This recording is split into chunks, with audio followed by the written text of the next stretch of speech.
افغانستان په سیمه کې د روانو اوبو پراخه طبیعي زیرمې لري، خو لسیزې وشوې چې دا هیواد د دغه اوبو مدیریت لپاره خورا جدي اړتیا لري، مګر د وخت د حکومتونو د ژمنو سره سره لا هم هغه ډول چې اړینه ده دې برخه کې اقدامات نه دي ترسره شوي. خو د تیرو څو کلونو کې اسلامي امارت د اوبو د مدیریت په برخه کې د یو لړ اقداماتو یادونه کوي. د روانو اوبو ترڅنګ د ځمکې لاندې د اوبو سطحه هم د تیرو څو کلونو کې خورا ټیټه تللې ده او دا د افغانستان د اوسني نظام لپاره یوه بله ننګونه یادېږي. موږ د اوبو او انرژۍ وزارت له ویان سره د اوبو د مدیریت په اړه بحث کوو او هم به پر دې وغږیږو چې د ځمکې لاندې د اوبو مسله څه ډول کولی شي چې مدیریت کړي. ډېره مننه عابد صاحب چې وخت مو راکړ. د اوبو او انرژۍ وزارت په روانو هڅو کې لږ رڼا واچوئ. بسم الله الرحمن الرحیم نحمده ونصلي علی رسوله الکریم وبه نستعین.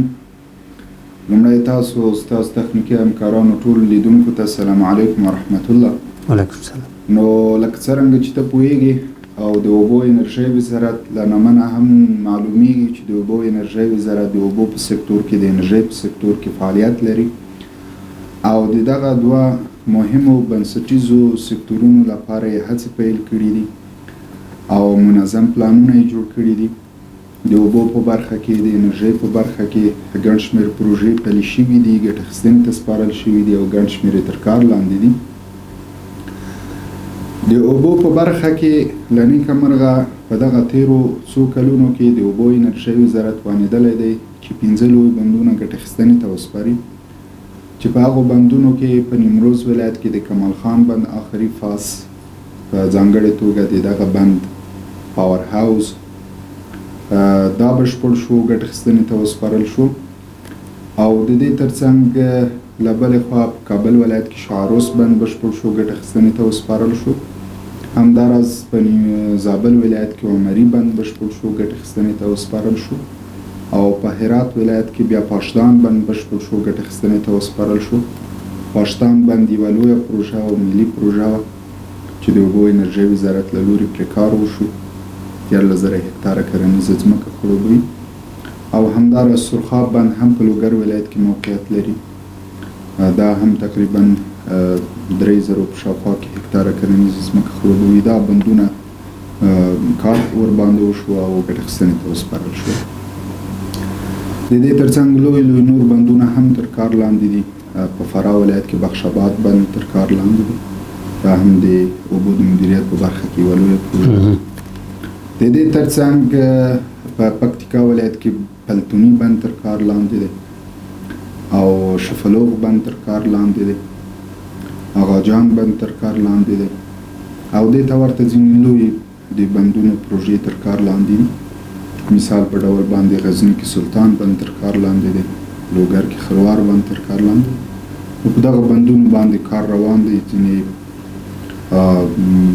حتی بشپړېدو ته هم نږدې شوي دي، البته فازونه او ځینې تر کار لاندې دي. د کانالونو په برخه کې هم د هیواد په کچه لوی کانالونه تر کار لاندې دي.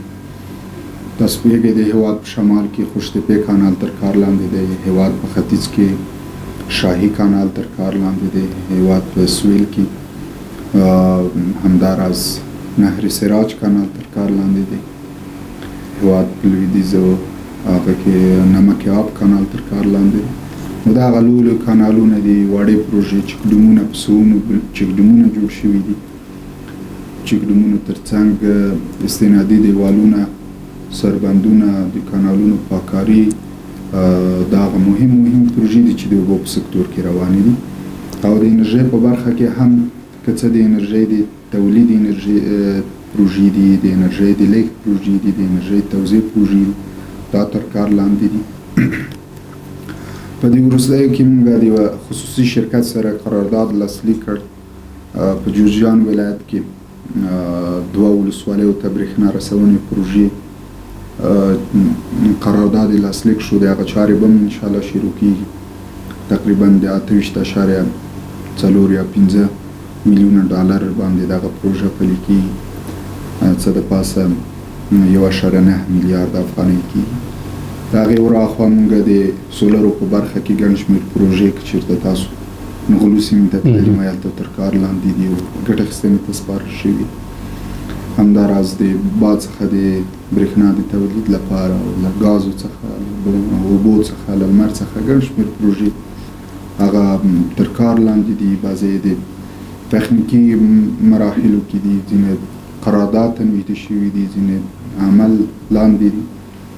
او د برېښنا د لیږد په برخه کې 1500 کیلو ولټ پروژه ده، کاسازر پروژه ده، ټاپ پروژې دپاره هڅې روانې دي. نو دا هغه په ټوله کې هغه لوی فعالیتونه چې فی الحال تر کار لاندې دي د اوبو انرژۍ وزارت له لوري. او تاسو د کوشتپي کانال یادونه وکړه، د دې د دویم فاز چارې البته روانې دي. څومره دغه چارې مخته تللي دي؟ نو د مختلفو برخو کې کارونه ورباندې روان دي. یو د کانال کندنکاري ده چې د هغې چارې هم ډېرې پرمخ تللي دي. سربند دی، سربند چارې تقریبا 95% پرمخ تللي دي. پلونه دي په مختلفو هغه کې. ټوله کې د اوبو د مدیریت د یوه لویه پروژه ده لنې کومه تر کار لاندې. او پلان کې کوم بندونه نیول شوي چې راتلونکي کې به پرې انشاءالله کار وشي؟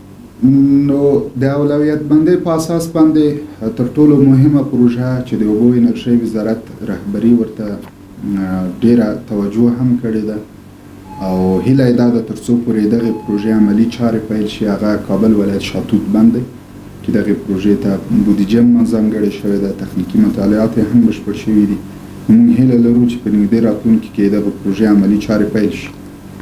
او د اسلامي امارت چې کله واک ته ورسېد، د هغې نه وروسته ځینې نړیوال بنسټونه وو چې د اوبو انرژۍ برخه کې به فعالیت کوو، هغه له افغانستانه ووتل او چارې ځینې ودرولې. اوس بیرته دوی فعالیت شروع کړی دی. لومړی خو دا چې افغانان باید پوه شي چې بل څوک دوی ته وطن نه آبادوي او دوی داسې پروژې هم نه درلودلې چې هغه د خودکفایت لپاره ګټورې وي یا د بنسټیزې پروژې. وړې پروژې درلودلې. هغه وړو پروژو کې دوی اوس هم هغه خپله همکاري جاري ساتلې ده. خو لویې پروژې چې د ګوتو په شمار وي، مثلا لکه کاسا زر پروژه وه او دې ته ورته نورې پروژې هغه یې ټولې درولې دي او خو بیا یې چارې پیل شوي دي. ما د اصلي منبع نه تمویلي د افغانستان اسلامي امارت په هڅو باندې یا هم د سرمایه ګذارۍ له لارې او یا هم د ملي بودیجې څخه یا هم له بله طریقه دغه پروژې اوس روانې دي. او دغه د کاسا زر پروژې په اړه اوس تازه کوم پرمختګ شته؟ نو دې چارې خو مخکې هم ډېرې پرمخ تللې وې. تقریبا په ټوله کې تر 15 سلنه 80 سلنه یې چارې پرمخ تللې وې. پایې ټولې کې نیول شوي دي. له انکشي برخه کې یو څه مشکلات وو، مطلب هغه له انکشي نه ده شوی او اوس یې چارې په ساحه کې جریان لري. او د اسلامي امارت له لوري ځانګړې شوې بودیجه البته د اوبو انرژۍ وزارت له دا ستاسو اړتیا څومره پوره کولی شي؟ نو اولویتو ته په کتو سره ته یو حده پورې کومه بودیجه چې راکول کېږي که څه هم کمه ده، خو بیا هم هغه پروژې چې د پلي کېدو په حال کې دي او یا هم وزارت یا هم خلک ډېره اړتیا ورته لري. اولویتو ته په کتو سره یو څه بودیجه پیدا کېږي، خو بیا هم په ټوله کې د لویو پروژو لپاره د بودیجې په برخه کې مشکلات شته. او دا چې نړیوال په دغه برخه کې همکاري یې لږ تر لږه کمه کړې ده او تاسو وایئ چې افغانستان کې اوس ډېره جدي اړتیا هم نشته. دغه تاسو چې اوس یادونه وکړه دا اړتیا به څه ډول پوره کېږي؟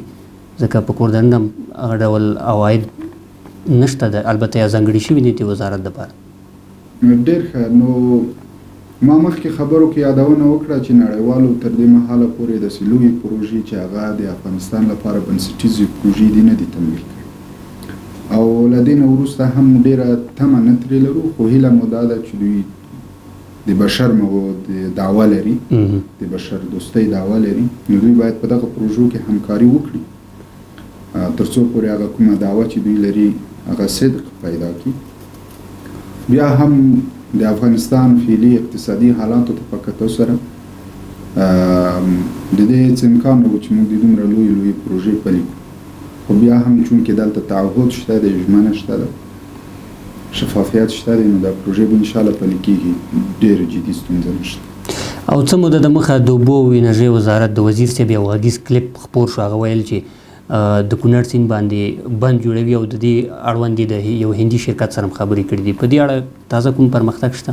نو په رسنیو کې چې کوم کلیپ خپور شوی و هغه پخوانی و او د هندي اړخ سره چې کومه خبره ده هغه حقیقت نه لري.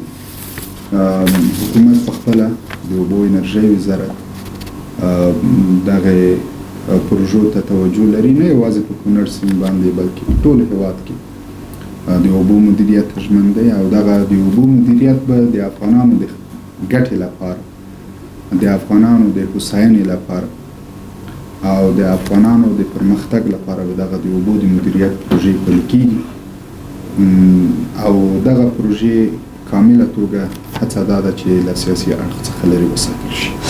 او د منځنۍ اسیا ځینې هیوادونه او روسي شرکتونو په دې وروستیو کې په افغانستان کې د اوبو د مدیریت اړوند برخه کې د پانګونې وویل، دوی به څومره مؤثر وي د افغانستان د اوبو په مدیریت کې؟ د اوبو مدیریت د یوه اوږدمهاله پروسه ده او ډېره تخنیکي او پیچلې پروسه ده، ډېرو امکاناتو ته اړتیا لري. موږ نه یوازې د منځنۍ اسیا هیوادونو همکاري او هماهنګي په دې برخه کې ګټوره بولو، بلکې هر هغه څوک چې د اوبو په سکتور کې، د انرژۍ په سکتور کې د همکارۍ ترڅنګ او خصوصا هغه خصوصي سکتور چې دوی لیوالتیا لري پانګونه کوي، ورته لبیک وایو او اسانتیاوې هم ورته برابرې شوي دي او موږ یې ګټور بولو. او څومره بهرنیو پانګوالو سره خبرې شوي دي دغه برخه؟ د پانګونې په برخه کې پراخ بحثونه شوي دي د ټولو همسایه هیوادونو په شمول د منځنۍ اسیا او همداراز د منطقې او د سیمې نورو هیوادونو سرمایه‌ګزارانو خپلې لیوالتیاوې ښودلي دي او عملي برخه کې هم دوی پروژې لري او پلي کړي دي، پلي کېدو په حال دي. او اوس که د ځمکې لاندې د اوبو مسلې ته راشو، د وروستیو کې د ځینې هیوادونو البته ولایتونو کې د ځمکې لاندې د اوبو سطحه ډېره ټیټه تللې ده، پلازمینه کابل کې داسې یو حالات موږ تجربه کوو. د دې د مدیریت لپاره تاسو څه کولی شئ لږ تر لږه چې دا وضعیت به کنټرول شي؟ دې برخې ته توجه شوې ده، فعالیتونه هم شوي دي، پروژې هم پلي شوي دي. د هېواد په هره ولسوالۍ کې چک ډیم جوړ شوی دی، جذبي څاګان ویستل شوي دي 4000 په شاوخوا کې او د دې ترڅنګ لویې پروژې د بندونو په برخه کې دا تر کار لاندې دي او هڅه دا ده تر څو پورې د ځمکې لاندې اوبو څخه د استفادې او بیرته تغذیې انډول برابر شي. ډیره زیاته مننه. له تاسو مننه. ډیره مننه. د اوبو او انرژۍ وزارت ویان محترم قاری مطیع الله عبیدو چې د اوبو د مدیریت په اړه یې راسره خبرې کولې.